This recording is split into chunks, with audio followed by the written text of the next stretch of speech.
America की jail में 6 महीने से भी अधिक समय से बंद एक गुजराती के ऊपर $5 मिलियन का बॉन्ड रखा गया है। प्रांजल पटेल नाम का ये शख्स फिलहाल टेक्सास की टैरेंट काउंटी की जेल में बंद है। प्रांजल की जनवरी 2026 के आसपास गिरफ्तारी की गई थी।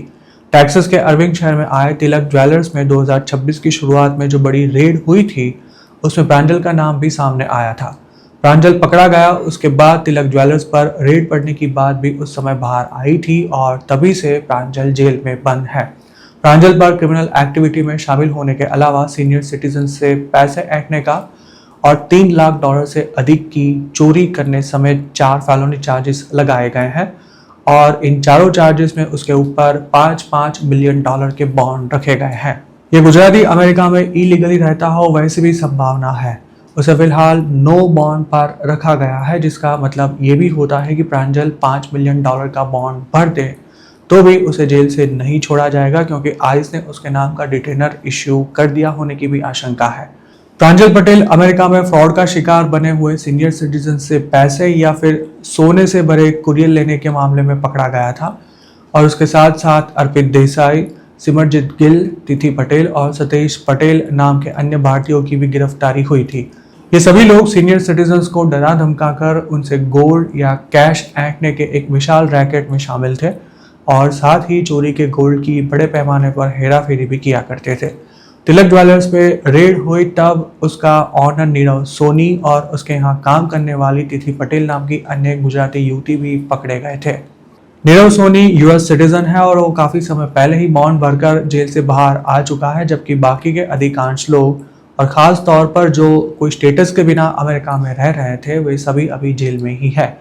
इस प्रकरण में आतिश नाम के एक दूसरे गुजराती की भी गिरफ्तारी की गई थी, पर वो किस जेल में है और उस पर कौन से चार्जेस लगाए गए हैं, उसकी कोई भी जानकारी अभी तक बाहर नहीं आई है। आतिश भी 3-4 साल पहले कनाडा वाली लाइन से अमेरिका गया होने की भी चर्चा है। प्रांजल, आतिश और तिथि समेत के अपराधियों के खिलाफ जो चार्जेस लगाए गए हैं वे काफी संगीन है। पुलिस ने पूरा होमवर्क करने के बाद उनके खिलाफ कार्यवाही की थी, जिससे इनका अब निर्दोष छूटना भी काफी मुश्किल लग रहा है। ये सभी लोग आने वाले दिनों में डिपोर्ट होंगे, ये तय है, पर उससे पहले उन्हें काफी लंबा समय जेल में बिताना पड़ेगा। प्रांजल समेत के लोगों पर लगाए गए चार्ज अगर कोर्ट में साबित हो जाए तो उन्हें 20 साल तक की जेल की सजा भी हो सकती है। प्रांजल अगर अपना अपराध कबूल कर लेता है तो भी उसे कई सालों तक जेल में रहना पड़ेगा। ऐसा भी कहा जा रहा है कि इस घोटाले में शामिल कुछ लोगों ने अमेरिका में काफी अच्छी खासी कमाई की है। इन्होंने यूएस में ही अपनी प्रॉपर्टीज खरीदने के साथ साथ पार्टनरशिप में बिजनेस भी खोल लिए थे और अच्छी खासी रकम इंडिया भी भिजवाई थी। ऐसा भी कहा जा रहा है कि एक आरोपी के घर तो थोड़े थोड़े दिनों में लाखों रुपए का हवाला आया करता था और अन्य एक आरोपी के पिता को इंडिया में 5 करोड़ रुपए जितना कर्ज हो गया था, जिसे उन्होंने अमेरिका से आए 2 नंबर के पैसों से ही चुकता करने के साथ अपना खुद का बिजनेस भी शुरू कर लिया था। लीगली या फिर इलीगली अमेरिका जाकर 2 नंबर के धंधे शुरू कर देने वाले कुछ देसी अभी तक इस वहम में थे कि 2-3 साल में 5-10 करोड़ रुपए कमाकर इंडिया वापस चले जाएंगे, पर हराम की कमाई का मोह कितने भी पैसे कमा लेने के बाद भी नहीं छूटता। पैसे कमाने का टारगेट पूरा हो जाने के बाद ये लोग ऐसा मानकर अपना गंदा धंधा चालू रखते हैं कि जब तक पुलिस नहीं पकड़ लेती तब तक पैसे कमाने में क्या दिक्कत है।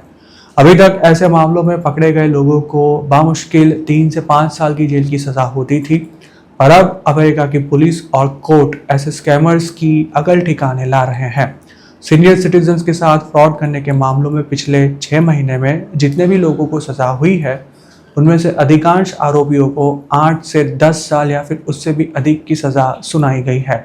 आने वाले दिनों में प्रांजल पटेल को भी इतनी ही सजा हो सकती है, ऐसी पूरी संभावना फिलहाल दिख रही है।